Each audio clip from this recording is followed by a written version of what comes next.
Now turn to Section 1. Section 1. Time to look at questions 1 to 6.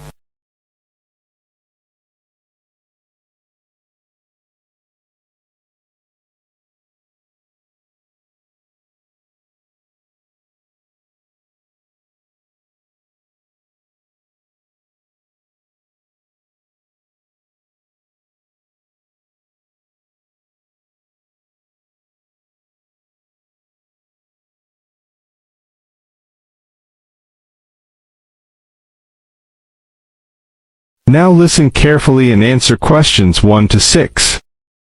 Hello, my name is Dave Burns, and I'm here to tell you about the welcoming party we're having for new students. Unfortunately, the information on your invitation is inaccurate. We didn't have enough time to print new invitations, so I'll have to ask you to make changes. To start with, this isn't a welcoming lunch, it's a dance party. However, the next line is true. The party will be held at Blackwell House. Is everybody comfortable with that? The next line tells you when the party will be. Friday, June 15th at 8 p.m. But I have good news. The party will end at 11 p.m. As a result of this later end to the party, the bus will go later too. So it should read, free transport to the student hostel is available, leaving Blackwell House at 11:30. And of course, other students may attend, and all students must have their student ID card with them. I hope you can come to the welcoming party. It's a really good way to get to know other students and to learn what it's like to live in this city and to study here. Just one final change. Please let us know by Thursday if you can come. Now listen while Dave Burns gives instructions for students who are going to travel by car to the party. Before you hear the rest of the conversation, you have some time to look at questions 7 to 10.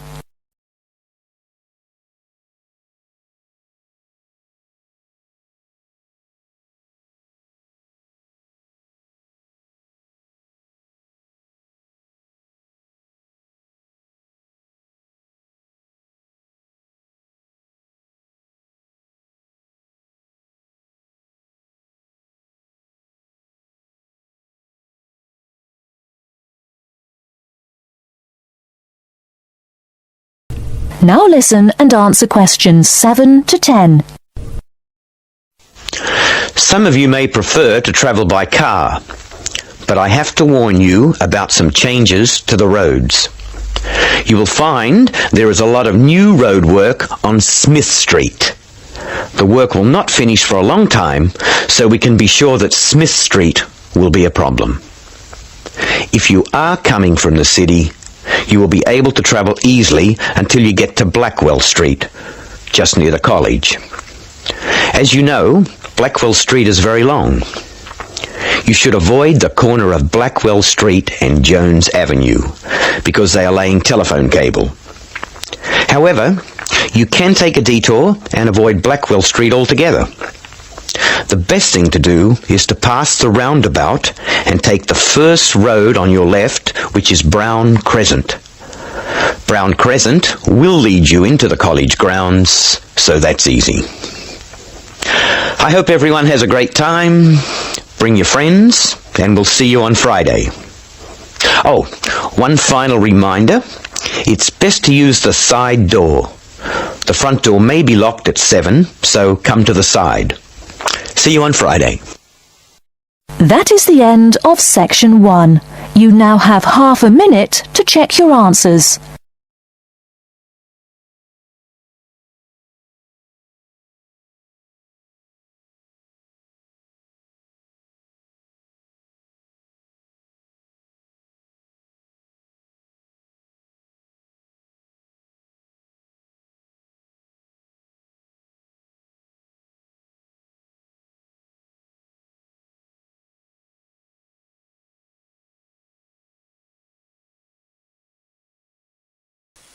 Now turn to Section 2. You will hear a woman talking about health and safety when using a computer. Now listen carefully and answer questions 11 to 17.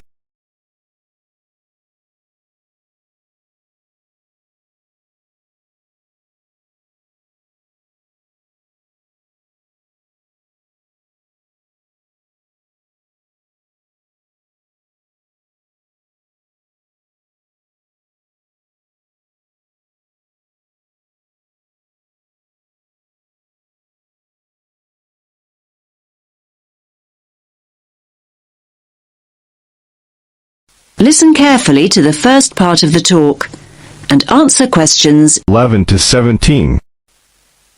Hello everyone and welcome to the second session on health and safety. And today we're focusing on health and safety when using a computer. Now, can you all gather round this workstation here? That's great, thanks. Okay now, let's look at some equipment that is specifically designed for safe computer use. Firstly, take a look at this item here. Yes, the sloped slab in front of the keyboard. Does anyone know what it is? That's right, it's a wrist rest. And it does a lot more than take up room on your desk, I can tell you. Well, what does it do exactly? In actual fact, it's specifically designed to support your wrist when you're typing or when you're using a computer mouse. Now, the one I'm holding in my hand is made of foam rubber. Come on now, have a feel. You know you want to. Now, it's very flexible, isn't it? The padding is firm, but it also gives way when you press it, just like this. Here's another type, by the way. This one is filled with gel. Now, like the foam rubber type, it's got a firm surface, but when you press it like this, it gives way with a little spring. However, not all wrist rests are flexible like that. Some are made from hard plastic. That doesn't sound like a comfortable support for your wrist, does it? So, not to be recommended. Okay, so we know what kind of material we're looking for in a wrist rest. But what else do we have to think about before we choose one? Now, look again at the foam rubber wrist rest here. You can see that the slope of the wrist rest and the height and the width too match the front edge of the keyboard here. And there are no sharp edges. Look, it's really nice and smooth. Now, we know it's a busy time for you all at the moment. You're busy with assignments in between the hours you're spending browsing the net and going on social networking sites. Well, just think about how hard your wrist has to work. So, using a wrist rest like this one can really help in a number of ways. First of all, it helps you keep your wrist straight when you're using your computer. I'm demonstrating this now. As you can see, my wrist is neutral and straight rather than bent up and down. See what I mean? Now, it can also provide padding for your hands. It works in much the same way as a cushion, so it makes your desk much more comfortable. Now, please note, I did say cushion rather than pillow. We don't want you students to be too comfortable. Another advantage of a wrist rest is that it stops your hands from dropping off the edge of the keyboard. A wrist rest can also relieve tension and soreness in your neck and shoulders. And how does it do that exactly? Well, it removes the weight of your arm from your shoulders and neck altogether. So there are a lot of benefits, aren't there?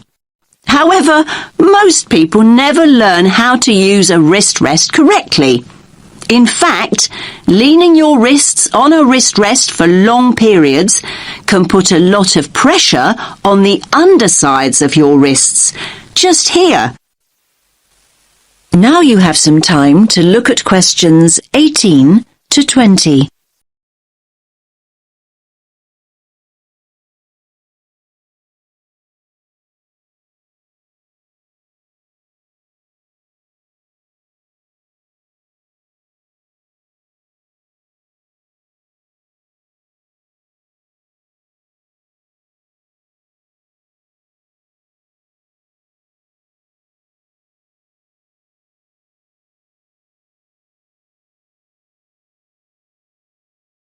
Now listen to the rest of the talk and answer questions 18 to 20.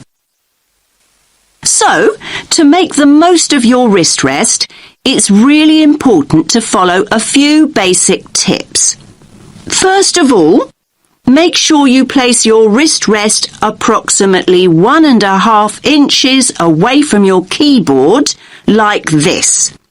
And never ever place your wrists directly on your wrist rest.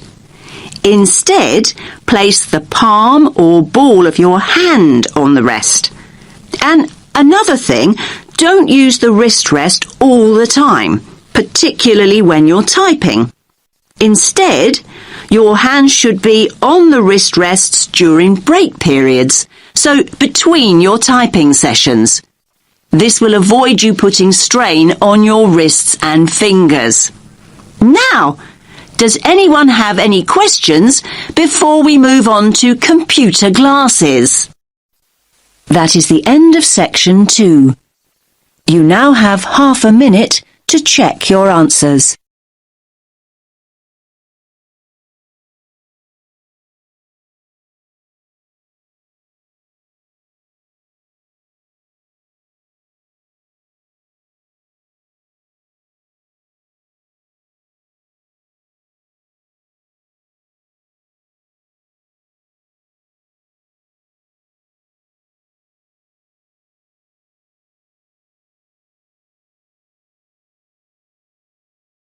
Now turn to section 3.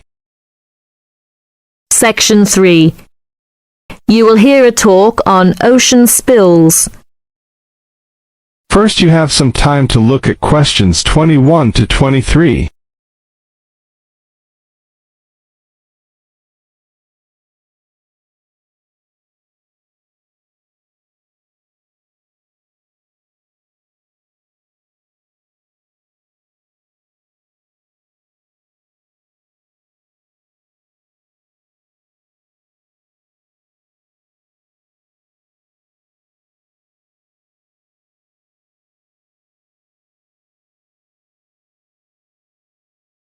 Now listen carefully and answer questions 21 to 23.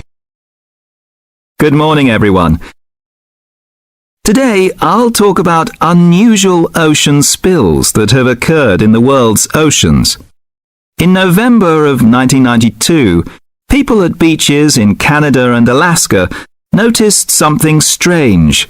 Blue turtles, red beavers, green frogs, and yellow ducks came bobbing toward them. They soon found out where the strange creatures were coming from. A ship from Hong Kong was on its way to Tacoma, Washington, when it was hit by a severe storm in the middle of the Pacific Ocean. During the storm, huge waves washed 12 containers overboard.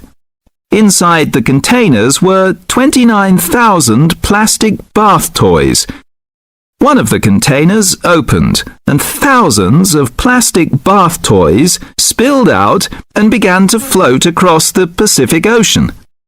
10 months later, the first yellow ducks arrived on the North American shore. Beachcombers along the shore began to find the toys and reported them to local newspapers. But the people who were most excited by the plastic toys were the oceanographers. Now you have some time to look at questions 24 to 30.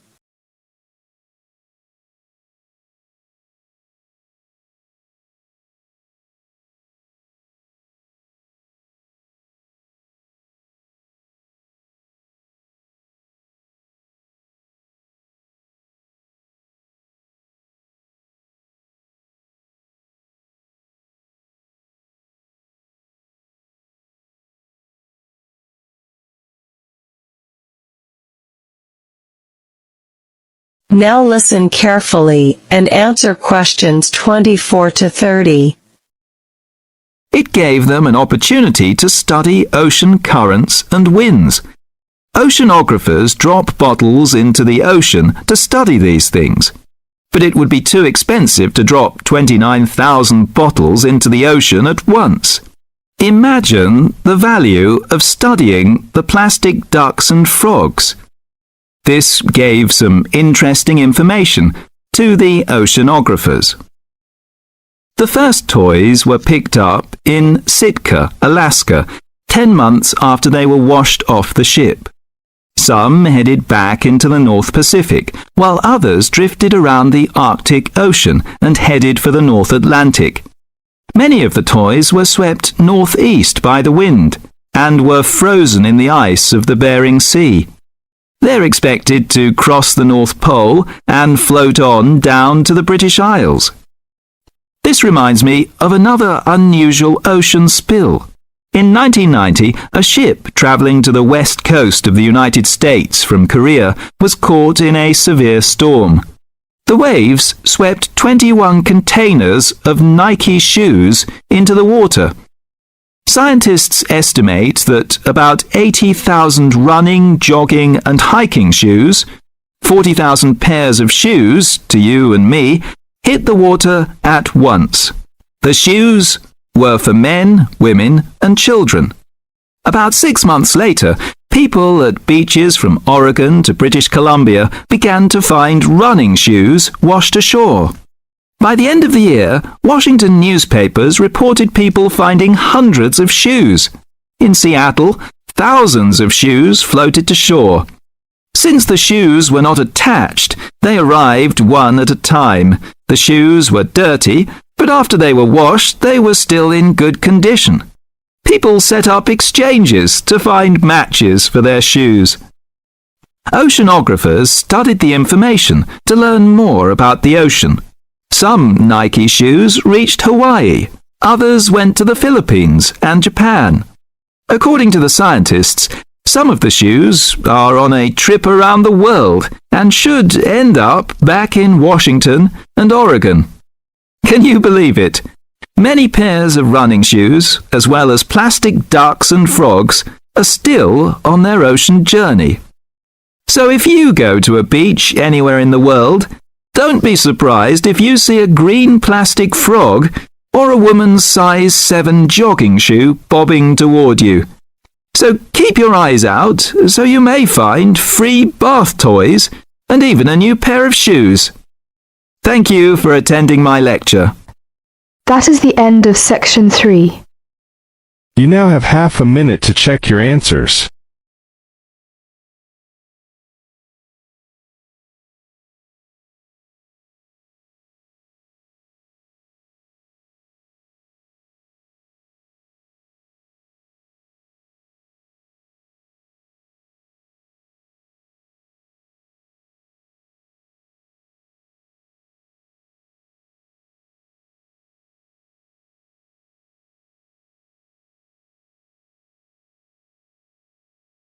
Now turn to section 4. You'll hear a talk given by a foreign correspondent. Now you have some time to look at questions 31 to 37.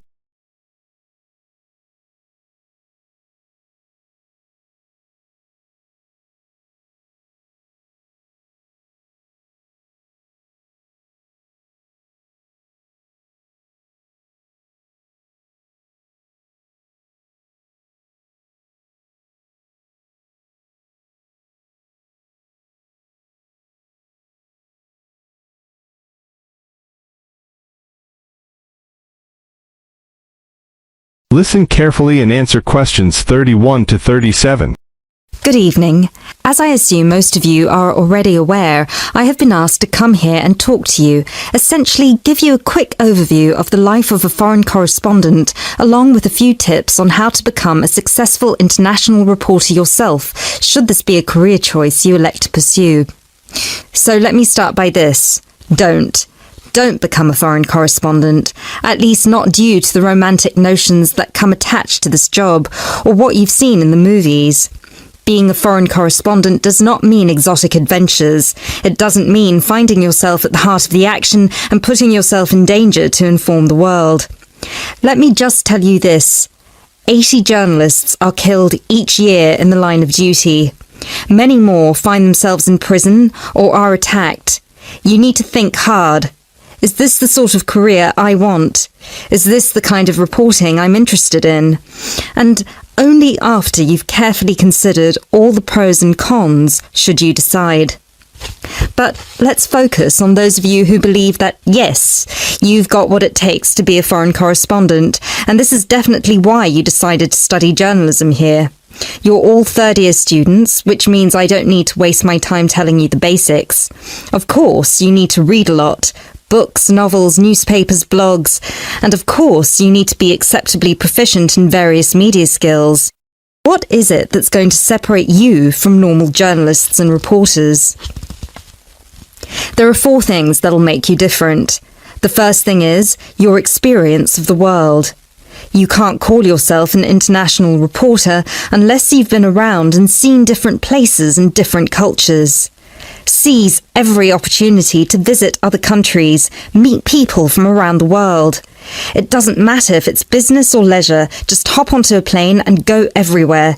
This will expand your horizons and sharpen your mind, something that, as a foreign correspondent, will help you understand better the culture of the country you'll be covering. And speaking of culture, this is a term you need to make sure you fully understand. What's culture? What makes a country's culture? Explore the culture of the country you're interested in. The music, the literature, the religion. Are there any cultural practices or conflicts you need to be aware of? Are there any tensions within the country? Why? The most important element of culture, of course, is the language. Do yourself a favour, whether you're planning to become a foreign correspondent or not. Learn a foreign language. So many of us are culpable for just sticking to just English, and while English is a very important language in the world, it would be foolish to think it's the only one. Pick a language whose sound you enjoy, a language you find interesting. Trust me, your future CV will thank you for it. And finally, history. Don't expect to be given a job as a foreign correspondent if you don't know anything about your target country's history. No piece of news is disconnected from the past. The whole world tells a story, and your coverage will suffer if you attempt to arrive in the middle with no reference to or understanding of what came before. The hows and whys always lurk in the past. Seek them. You now have 30 seconds to look at questions 38 to 40.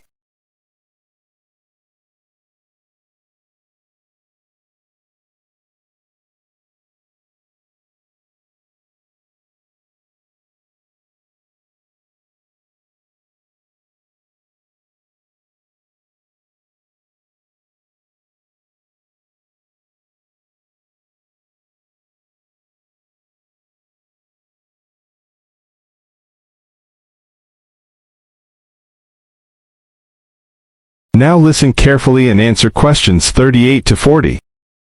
Now, there's something else you need to understand. The world of international journalism is changing, like every other industry, due to the internet. The arrival of globalization brought with it a whole new set of rules, and you'll do well to comprehend what they mean for you. Unfortunately, gone are the days when a newspaper would hire you and deploy you to a country. Increasingly, newspapers around the world are beginning to favour freelance journalism, offering opportunities to local reporters with the necessary chutzpah and an understanding of the zeitgeist in their region. What this means for you is that you won't just have to start at the bottom. If you want to sustain yourself as an international reporter, you'll also have to pursue many different avenues at once. You'll need to persevere and push and build contacts everywhere. An old student of mine, a terrible student at university, but an incredibly intelligent woman, she came to find me at a conference that was recently held in Yemen, where I delivered a speech on the future of journalism. She was working for 3 different newspapers as a freelance foreign correspondent, one of them The Times, and she told me that the one piece of advice I gave her that stayed with her and helped her with her career was this: don't be afraid to fail. It will happen over and over again. It's how you deal with it that matters most. So keep this with you, this one piece of advice. Oh, and don't forget, your passports need to be kept current at all times. Thank you very much for listening. That is the end of section 4. You now have half a minute to check your answers.